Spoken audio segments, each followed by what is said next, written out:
আসসালামু আলাইকুম। ইনস্কেপের আরও একটি ভিডিও টিউটোরিয়ালে আপনাদেরকে স্বাগতম জানাচ্ছি। তো বিগত পর্বে আমরা আলোচনা করেছিলাম ক্যালিগ্রাফিক টুল নিয়ে লেখালেখি করার উদ্দেশ্যে। তো আজকে এরই ধারাবাহিকতায় আজকে আমরা আরও একটি টুলের সাথে পরিচয় করিয়ে দেব। সেটা হচ্ছে টেক্সট টুল। হয়তো আপনার নাম শুনে অনেকটা ধারণা করে ফেলেছেন যে এটা আসলে কি কাজ করে।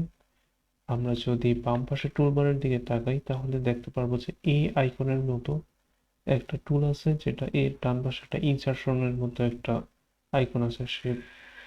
তো টেক্সট টুল আমরা চাইলে বাম পাশে টুলবার থেকে সিলেক্ট করতে পারি, অথবা কিবোর্ড শর্টকাট হচ্ছে বড় হাতের টি। তো এই ক্ষেত্রে আমরা যে কাজটা করবো সেটা হচ্ছে যে পর্দার ভিতরে যখন আমাদের মাউসের কার্সরটা আনবো তখন এরকম এই টাইপের কিছু একটা শেপ দেখতে পারবো। তো আমরা যদি বাম ক্লিক করি তাহলে আমরা একটা কার্সর সেই জায়গাতে প্লেস হবে।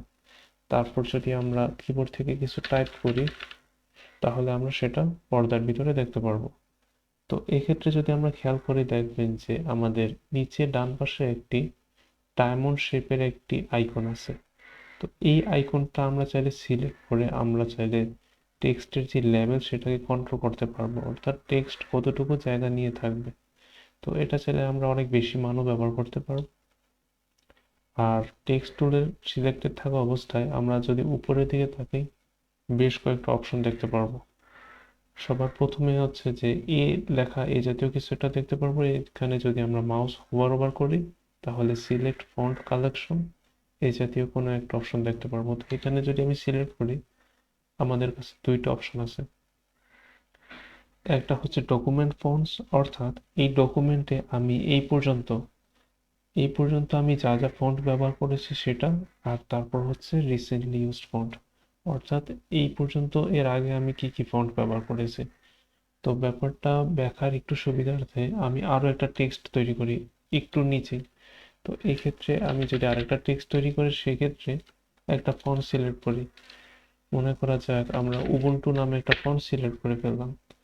তো এটা হচ্ছে আমার দ্বিতীয় যে টেক্সট আছে সেটার ফন্ট হচ্ছে উবুন্টু, আর প্রথম যে টেক্সট আছে সেটার ফন্ট হচ্ছে, আচ্ছা এক্ষেত্রে উবুন্টুটা সিলেক্ট হয়নি। উবুন্টু লেখার পর নিচে আমরা উবুন্টুটা সেট করে দেব। ঠিক আছে, তারপর আমরা ফার্স্ট টেক্সটে ফেরত যাব। এক্ষেত্রে যদি আমি কালেকশনটা ওপেন করি, দুইটি টিক মার্ক ওপেন করে যদি ওপেন কালেকশন এডিটর বাটনে চাপ দিই তাহলে দেখতে পারবেন যে এরকম একটা বেশ ছোটখাটো একটা ডায়লগ বক্স তৈরি আসবে। তো এই ডায়লগ বক্সে আমরা বাম পাশে যদি তাকাই তাহলে দেখা যাবে যে আমাদের প্রথমেই দেখাচ্ছে আমাদের ফন্ট হচ্ছে 14টা শো করছে, আর আমার সিস্টেমে ফন্ট ইনস্টল আছে 4965টা। তো এক্ষেত্রে আমি চাইলে কোনো একটা ফন্ট খুঁজে বের করে নিতে পারি, অথবা যদি আপনি ডান পাশে তাকান তাহলে দুইটা অপশন আছে। একটা হচ্ছে রিসেন্টলি ইউজড ফন্ট, অর্থাৎ আমরা এর আগে চাই যে ফন্ট ব্যবহার করছি। তো আমি এই ফন্টগুলো ইনস্কেপে এর আগে বিভিন্ন কাজে ব্যবহার করেছি। ডকুমেন্ট ফন্ট হচ্ছে যে আমার এই ডকুমেন্টে যেসব ফন্ট আমরা ব্যবহার করেছি। তো কিছুক্ষণ আগেই আমরা উবুন্টু ফন্টটা ব্যবহার করেছি, এবং যেই টেক্সট আমার সিলেক্টেড আছে এই টেক্সটের ফন্ট হচ্ছে আমার কল্পরস অথবা কালপুরুষ, যেটি উচ্চারণ হোক। তো এই হচ্ছে ফন্টের ব্যাপারটা। আর আমরা বাম পাশের স্লাইডার থেকেও ফন্ট আমরা সিলেক্ট করে নিতে পারবো। এবং আরেকটি মজার ব্যাপার হচ্ছে যে আমরা চাইলে নিজেদের মন মতো একটা কালেকশন তৈরি করে নিতে পারবো। তো এই ব্যাপারটা আপনারা বাসা থেকে একটু নিজেরা দেখে নিতে পারেন। আর যদি আপনাদের ফন্টের কোনো কালেকশন প্রয়োজন হয় হয়তো আমি লিংক দিয়ে দেওয়ার চেষ্টা করব, অথবা আমাকে সরাসরি নক করতে পারেন। তো এই হচ্ছে ফন্টের ব্যাপারটা, আমরা ফন্ট চাইলে। আর এই ক্ষেত্রে দেখেন যে একটা রিফ্রেশ টাইপের বাটন আছে, তো এই ক্ষেত্রে ফন্ট রিফ্রেশ করে এটা কাজ। আর ফন্ট চাইলে আমরা এখান থেকেও পরিবর্তন করতে পারবো। আর এই ক্ষেত্রে হয়তো খেয়াল করবেন যে ডান পাশে একটা চতুর্ভুজ শেপের একটা আইকন আছে। তো এই আইকনের কাজটা যদি আমি ব্যাখ্যা করতে চাই তাহলে আমি আরো একটা টেক্সট তৈরি করি। তো এক্ষেত্রে যদি আমি আরেকটা টেক্সট তৈরি করি তাহলে খেয়াল করেন যে এই টেক্সটের ফন্ট হচ্ছে আমার উবুন্টু, অর্থাৎ আমরা নিচে যেই টেক্সট ফাইলটা তৈরি করেছিলাম, যে টেক্সট অবজেক্টটা তৈরি করেছি সেটার ফন্ট। তো এই টেক্সট সিলেক্টেড থাকা অবস্থায় এক্ষেত্রে একটা এরর ফন্ট দেখাচ্ছে, সিস্টেমে নট ফাউন্ড বলছে। আচ্ছা যাক, তো এইরকম এরর যদিও আসে তো আসলে চিন্তার কোনো কারণ নাই। আমরা চাইলে এটাকে একটা ফন্ট সিলেক্ট করে দিতে পারি। তো এক্ষেত্রে আমি কালপুরুষটা সিলেক্ট করে দিলাম। তো এখন আমরা দেখতে পারি যে এক্ষেত্রে তিনটা কালপুরুষ ফন্ট আছে। তো আমি যদি এই বাটনের উপর ক্লিক করি তাহলে খেয়াল করবেন যে আমার তিনোটা একসাথে সিলেক্টেড হয়ে গেছে। তারপর যদি আমি এখান থেকে কোনো একটা ফন্ট চেঞ্জ করে দেই, তাহলে আমার সবগুলো ফন্ট একসাথে পরিবর্তন হচ্ছে। তো এই ব্যাপারটা হচ্ছে যে আমরা চাইলে সহজে করতে পারি। তো এটা হচ্ছে বেসিক। তারপর আপনারা যদি খেয়াল করেন, তো এক্ষেত্রে আমরা ফন্টের স্টাইল পরিবর্তন করতে পারি। অনেকটা মাইক্রোসফট ওয়ার্ডে আমাদের কোনো একটা লেখাকে আমরা চাইলে বোল্ড করতে পারি, অথবা ইটালিক করতে পারি, অথবা আন্ডারলাইন অ্যাপ্লাই করতে পারি। তো সেই ব্যাপারটা এক্ষেত্রে আছে যে নর্মাল আপাতত অ্যাভেলেবল। কিছু কিছু ফন্টে আমরা চাইলে ইটালিক বা আন্ডারলাইন যদি ম্যানুয়ালি সাপোর্টেড থাকে তাহলে এখানে শো করে, তা না হলে শো করে না। তো এই ব্যাপারটা একটু আলাদা ইনস্কেপ। তো তার মানে না যে আমি বোল্ড বা ইটালিক করতে পারবো না। তো সেই ব্যাপারে আমি কিছুক্ষণ পরে ফেরত আসছি। তো আপাতত আমি একটা কাজ করি, আপাতত আমি একটা ভিন্ন একটা ফন্ট সিলেক্ট করে থাকি। তো এই হচ্ছে ফন্টের ব্যাপারটা। তারপর কোনো একটা ফন্টের সিলেক্টেড থাকা অবস্থায় আমরা চাইলে এটার যেই সাইজ এটা কমাতে পারবো বা বাড়াতে পারবো। তো এই ব্যাপারগুলো হচ্ছে বেশ কমন। আর আমরা চাইলে সিলেকশন টুল, অর্থাৎ ডাইরেক্ট সিলেকশন টুল দিয়ে যে কোনো একটা ফন্ট সরাসরি সিলেক্ট করতে পারবো, এবং আমরা চাইলে এটাকে ছোট বড় করতে পারবো। আর যদি আমরা কন্ট্রোল বাটন চেপে ধরে রাখি, তাহলে এটা একটা সমান অনুপাতে বড় ছোট হবে। তো এই ব্যাপারগুলো আমরা ব্যবহার করতে পারবো। তারপর আমরা কোনো একটা ফন্ট সিলেক্টেড থাকা অবস্থায় যদি টি বাটনে চাপ দিই, তাহলে আমরা সরাসরি ফন্ট টুল টগল করে মডিফাই করতে পারবো। তো এটা হচ্ছে ফন্ট টুলের মজার ব্যাপারটা। আর আমরা পরবর্তীতে অবশ্যই চাইলে ডিলিট করতে পারবো, অথবা আমরা যদি কোনো একটা ফন্টে ডাবল ক্লিক করি, তাহলেও আমরা ফন্ট যেই টেক্সট টুল আছে সেটা টগল করবে। তারপর আমরা চলে আসি ফন্টের এই ক্ষেত্রে হচ্ছে যে প্রত্যেকটা লাইনের মাঝামাঝি স্পেসিং। তো এই ব্যাপারটা ব্যাখ্যা করার জন্য আমি একটা এক্ষেত্রে নতুন একটা লাইন তৈরি করি। তো যেহেতু আমাদের এই জায়গায় একটা খেয়াল করবেন যে ডিফল্ট একটা স্পেসিং থাকে, এই স্পেসিং এর মানটা আমরা চাইলে এক্ষেত্রে কমাতে বা বাড়াতে পারবো। তো এক্ষেত্রে যদি আমি 10 সিলেক্ট করে দিই, তাহলে খেয়াল করবেন যে আমাদের এখানে একটা 10 একক, এটা সাধারণত পিক্সেলে হিসাব করা হয়, 10 একক পরিমাণে আমার স্পেসিং চলে আসে। তো এই ব্যাপারটা হয়তো আমরা নিজেরা নিজেদের মন মতো করে মডিফাই করে নিতে পারবো। তারপর আরেকটা ব্যাপার হচ্ছে যে ওরিয়েন্টেশন, অর্থাৎ জাস্টিফিকেশন হয়তো বলা হয় অনেকে। এটা অনেকটা মাইক্রোসফট ওয়ার্ডের ভিতরে আমরা চাইলে মিডলে জাস্টিফাই করতে পারি, তাহলে আমাদের সবগুলো এলিমেন্ট সেন্টারে চলে আসবে।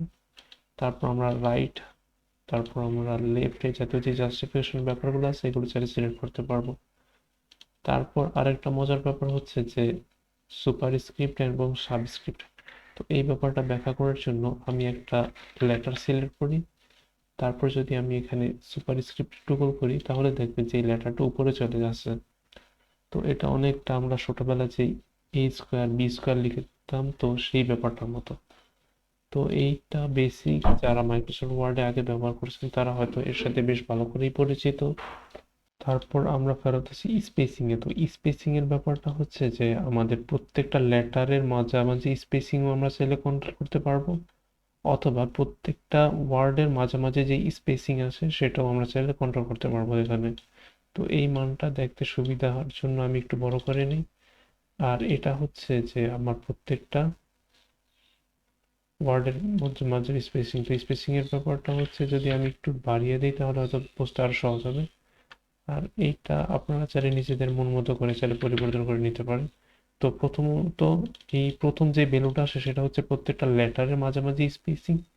এক্ষেত্রে আমরা যদি স্পেসিং আরো কমাতে চাই, তাহলে মাইনাস অথবা নেগেটিভ কোনো একটা ভ্যালু ব্যবহার করতে পারি। তো এরপর আমাদের নিচে আরো 3টা অপশন আছে। তো এই অপশনগুলো হচ্ছে হরাইজন্টাল কার্নিং, ভার্টিক্যাল কার্নিং, আর একটা হচ্ছে যে আমাদের রোটেশনের যে ব্যাপারটা। তো এই ব্যাপারটা ব্যাখ্যা করার জন্য আমি আরেকটা টেক্সট সিলেক্ট করে নিলে হয়তো বুঝতে সহজ হবে।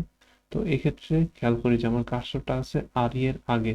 তো এই ক্ষেত্রে যদি আমি কোনো একটা ভ্যালু সিলেক্ট করে নিই, তাহলে খেয়াল করবেন যে এই ক্ষেত্রে মাঝে যেই জায়গাটা আছে এই ক্ষেত্রেই কেবলমাত্র আমার স্পেসিংটা অ্যাপ্লাই হচ্ছে, অন্য কোথাও অ্যাপ্লাই হচ্ছে না। তো তারপর যদি আমি এই ক্ষেত্রে একটা হরাইজন্টাল, এখানে আমি চাইলে মাইনাস ভ্যালু ব্যবহার করতে পারবো। তো এই ব্যাপারটা হয়তো ব্যাখ্যা করার জন্য আমরা চাইলে একটা -60 -60 ভ্যালুটা ব্যবহার করে দেখতে পারি, এই জাতীয় ব্যাপার। তারপর এটা হচ্ছে রোটেশন। তো যেকোনো একটা লেটারকে যদি আমি একটা নির্দিষ্ট অ্যাঙ্গেলে রোটেট করতে চাই, তো এই ক্ষেত্রে এই কাজটা এই ক্ষেত্রে এখান থেকে করতে পারবো। তো এখন হয়তো প্রশ্ন করতে পারেন যে এই যে ব্যাপারটা এটার প্রয়োজনীয়তা কি বা কেন আমরা ব্যবহার করি।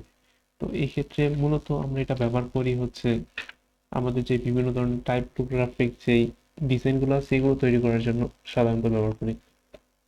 তারপর আরেকটা কনসেপ্ট আমি হয়তো বলতে পারি, সেটা হচ্ছে যে আমরা কোনো একটা লেখা সেটাকে চাইলে আমরা হরাইজন্টালের পরিবর্তে ভার্টিক্যালি অ্যালাইন করতে পারি। তো এই ক্ষেত্রে আমরা চাইলে এই ক্ষেত্রে ব্লক প্রোগ্রেশন নামে একটা টুল আছে, সেখান থেকে আমরা চাইলে ভার্টিক্যালি আমরা অ্যালাইনমেন্টটা করতে পারি। তো এই কাজটা হয়তো এইভাবে না করে আরেকভাবে করা যায়, সেটা হচ্ছে ডাইরেক্ট সিলেকশন টুল দিয়ে সিলেক্ট করে কন্ট্রোল কি চেপে ধরে রেখে আমরা চাইলে নিজেদের মন মতো করে করতে পারি। তো এটা আমরা বিগত পর্বগুলোতে দেখেছি অনেক আগেই। তো সেইভাবে করা আসলে বেটার হয়, আমি সেভাবে সাজেস্ট করব। আর আরেকটা ফাইনাল টুল আছে, সেটা হচ্ছে যে টেক্সট ডাইরেকশন। তো আমরা বাংলা তো সাধারণত বাম থেকে ডানে যাই, অনেক সময় অনেক অক্ষর আছে যেমন আরবি বা অন্যান্য যেই ভাষাগুলো আছে, এক্ষেত্রে অনেক সময় দেখা যায় যে ডান থেকে বাম দিকে আসতে পারে। তো এটা আমরা এখান থেকে সিলেক্ট করে দিতে পারি। তো এটা হচ্ছে বেসিক যে টেক্সটের যে ব্যাপার স্যাপার। তো এক্ষেত্রে আরেকটা মজার ব্যাপার হচ্ছে যে আমরা যদি উপরে তাকাই, টেক্সট মেনু নামে একটা মেনু আছে, সেটার ভিতরে টেক্সট ইন ফন্ট নামে একটা প্রপার্টিস বা প্যানেল আছে। তো এটা যদি আমরা টুগল করি অথবা কিবোর্ডের শিফট কন্ট্রোল টি বাটন চাপ দিই, তাহলে এই জাতীয় কিছু একটা পেয়ে যাবে। তো এই ক্ষেত্রে আপনাদের যে ফন্টগুলো আছে ইনস্টল, এগুলো সব এই ক্ষেত্রে সিরিয়ালি পাবেন।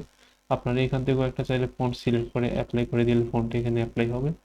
তো এটা হয়তো আপনাদের জন্য অনেক বেশি সহজ হতে পারে।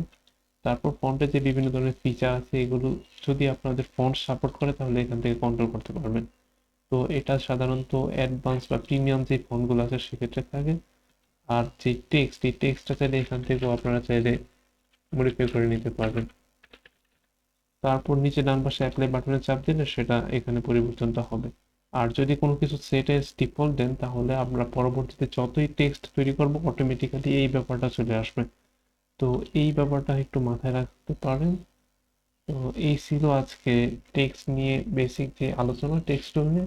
তো আশা করি আপনারা বুঝতে পেরেছেন। যে কোনো ধরনের প্রশ্ন থাকলে কমেন্টে অথবা আমাকে সরাসরি জানাতে পারেন। ভিডিওটি দেখার জন্য অসংখ্য ধন্যবাদ। আসসালামু আলাইকুম।